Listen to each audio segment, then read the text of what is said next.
So now that we have the login button at the top of our page, we can actually click on it and to log in. And that's great. The only problem we run into is that once we've logged in, how do we know that we're logged in? And at the same time, how do we log out?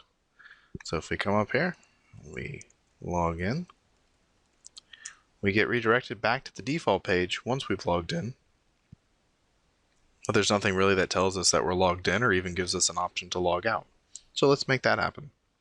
So we'll jump back into our code, we'll stop our debug, start with our Solution Explorer. I'm going to jump into my account controller. Now I want to actually come in here and I need to add a logout action.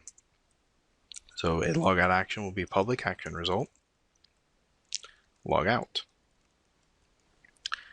Now to actually perform the logout, we can use the forms authentication utility again, and we call sign out.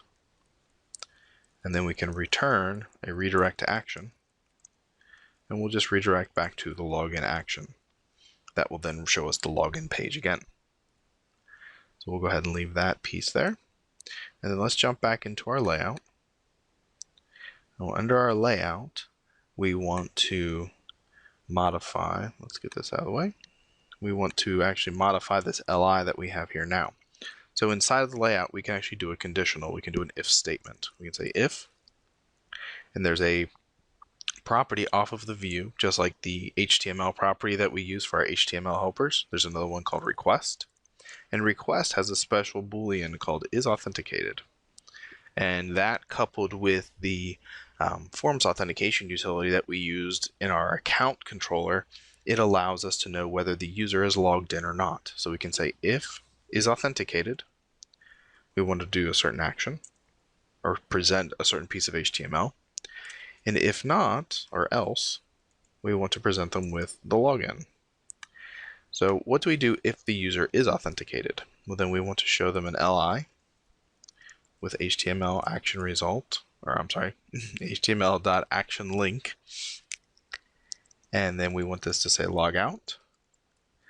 And then we'll call our logout action off of our account controller. So that will then give us the option of logging in or logging out. So let's rebuild and see how that looks.